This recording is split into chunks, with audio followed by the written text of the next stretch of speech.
অনেক অনেক অপেক্ষার পর অবশেষে প্রকাশিত হলো প্রাথমিক বৃত্তি পরীক্ষার ফলাফল। তোমরা যারা ট্যালেন্ট পুলে বৃত্তি নির্বাচিত হয়েছ, তোমাদের সবাইকে অনেক অনেক অভিনন্দন।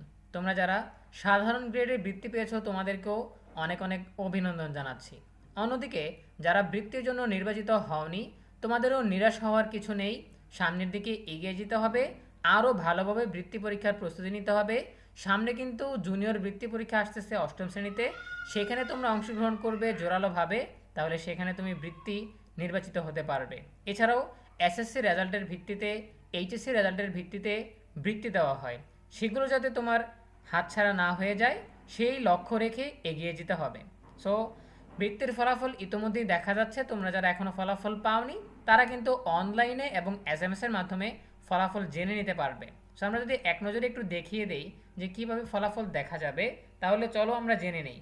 প্রথমেই যে ওয়েবসাইটটা আছে IPEMIS, এই ওয়েবসাইটে বৃত্তির ফলাফল, এখানে গেলেই তোমার রোল নম্বর, উপজেলা আর জেলা সিলেক্ট করলেই তুমি ফলাফল দেখতে পারবে মার্কশিট সহ।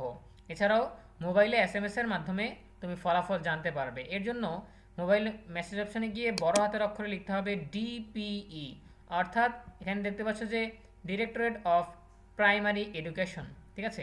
এরপরে একটা স্পেস দিয়ে লিখতে হবে তোমার রোল নম্বর, অ্যাডমিট কার্ড থেকে দেখে দেখে রোল নম্বরটা লিখবে।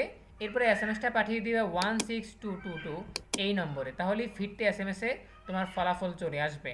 সো খুব শীঘ্রই আবার প্রাথমিক বৃত্তি পরীক্ষা 2026-এর কার্যক্রম শুরু হচ্ছে।